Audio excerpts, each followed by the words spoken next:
AP CM Chandrababu Singapore పర్యటన కొనసాగుతుంది. సింగపూర్లో తెలుగు డయాస్పోరాలో సీఎం చంద్రబాబు బృందం పాల్గొంది.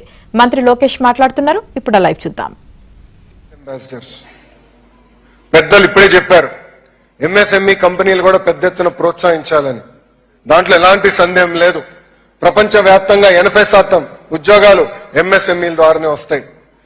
ప్రత్యేకంగా అందుకే ఎకనామిక్ డెవలప్మెంట్ బోర్డు మేము ఏర్పాటు చేశాం. చిన్న కంపెనీ అయినా పెద్ద కంపెనీ అయినా ఎకనామిక్ డెవలప్మెంట్ బోర్డు మీకు అందుబాటులో ఉంటుంది. రండి, పెద్ద ఎత్తున ఆంధ్ర రాష్ట్రంలో పెట్టుబడులు పెడదాం. మీకు అండగా నిలబడే బాధ్యత కూటమి ప్రభుత్వం తీసుకుంటుందని ఈ సభాముఖంగా మీ అందరికి తెలుపుతున్నాం. అంతేకాకుండా ఇతర దేశాల అవకాశాలు ఉంటే చెప్పండి. ప్రత్యేకంగా స్కిల్ డెవలప్మెంట్ లో మాకు ఒక విభాగం ఉంది. మన పిల్లలకి చదువుతో పాటు లైఫ్ స్కిల్స్ కూడా ఇచ్చి ఇతర దేశాల అవకాశాలు ఎక్కడెక్కడ ఉన్నాయో చూసి లాంగ్వేజ్ అవసరమైతే కూడా ఇంటర్వెన్షన్ చేసి వాళ్ళని ప్లేస్మెంట్ కూడా చేయాలని బాధ్యత గౌరవ ముఖ్యమంత్రి గారు నాకు ఇచ్చారు.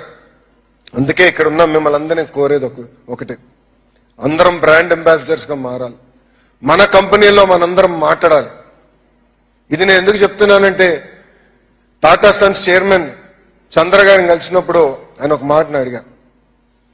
ఈరోజు టీసీఎస్ విశాఖపట్నంలో పెట్టాలని ఎందుకు మీరు నిర్ణయం తీసుకుని అడిగినప్పుడు, మా కంపెనీలో సుమారుగా 35% మంది తెలుగులు పనిచేస్తున్నారు.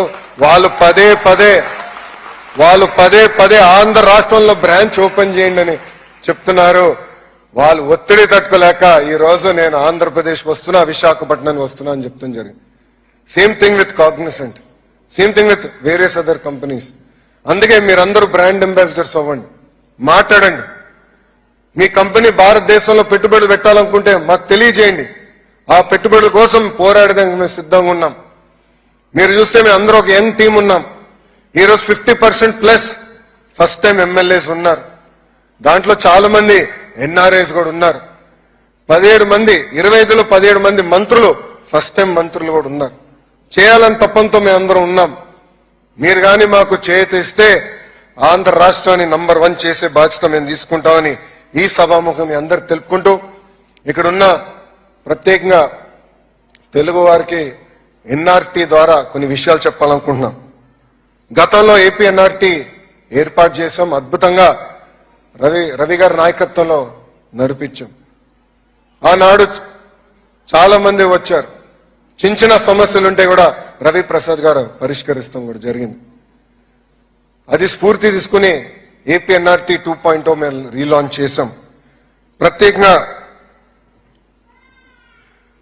తిరిగి మన రాష్ట్రంలో భూమి సమస్యలు కానివ్వండి, లేదంటే అక్కడున్న మన తల్లిదండ్రులకి ఏమైనా ఇబ్బంది ఉన్నా, పోలీస్ సోదరులతో ఏమైనా సమస్య ఉన్నా, లేదంటే టీటీడీ దర్శనం కావాలన్నా ఏపీ ఎన్ఆర్టీ మీకు అండగా ఉంటుందని ఈ సభాముఖంగా మీ అందరు తెలుపుకుంటూ, ఈరోజు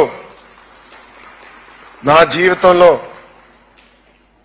జీవితంలో నిలబడే రోజు.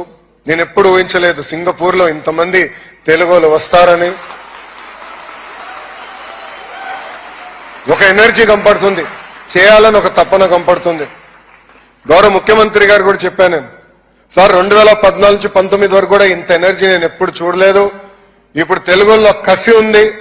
ఎస్, మన రాష్ట్రాన్ని అభివృద్ధి చేద్దాం, మన రాష్ట్రాన్ని ముందలు తీసుకెళ్దాం. ఆ కసిని యాక్షనబుల్ ఐటమ్స్ గా తయారు చేసి మనం గాని డెలివరీ చేస్తే ఇంకా ఆంధ్ర రాష్ట్రం పరిగెత్తే స్పీడ్ కి ఎవరు అందుకోలేరని చెప్తాం కూడా జరిగింది. ఇంత అద్భుతమైన స్పందన చూపించినందుకు, ఇంత అద్భుతమైన సమావేశం ఏర్పాటు చేసినందుకు మీ అందరికి పేరున నా హృదయపూర్వక ధన్యవాదాలు తెలుపుకుంటూ, నేను మీ అందరి నుంచి సెలవు తీసుకునే ముందర, మొన్న పహల్గాం దాడిలో ఉగ్రవాదులు భారతదేశం భూభాగంలోకి వచ్చి భారతీయులు చంపేసిన విషయం మనందరికీ తెలిసింది. గతంలో ఇలాంటి సంఘటనలు జరిగితే భారతదేశ ప్రభుత్వం ఒక యునైటెడ్ నేషన్స్ ఇతర దేశాలకు వెళ్ళి కంప్లైంట్ చేశారు. కానీ మొదటిసారి ఒక దేశ ప్రధానమంత్రి ఏకంగా ఉగ్రవాదుల క్యాంపుల్ని 24 నిమిషంలో మిసైల్స్ పంపించి ధ్వంసం చేస్తాం జరిగింది.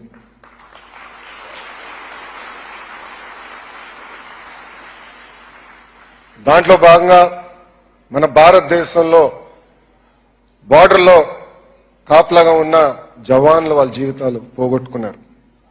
మన రాష్ట్రానికి చెందిన వ్యక్తి మురళీ నాయక్ గారు ఆయన జీవితం పోగొట్టుకున్నారు.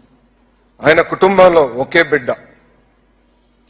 బిడ్డ వాళ్ళ అమ్మ నాన్న కూడా చెప్పారు, నేను మిలిటరీకి వెళ్తున్నాం, నీకేమైనా అవుతే మా పరిస్థితి ఏంటని. అప్పుడు అతను చెప్పాడు, నాకేమైనా అవుతే మొత్తం రాష్ట్రమే కాదు దేశం నా కోసం నిలబడుతుందని ఆయన చెప్తాం జరిగింది.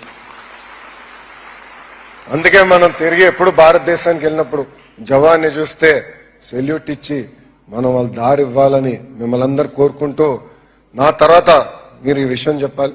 వందే అంటాను, మాత్రం అని మీరు చెప్పాలి. వందే వందే వందే. జై హింద్, జై హింద్. అందరికి నమస్కారం.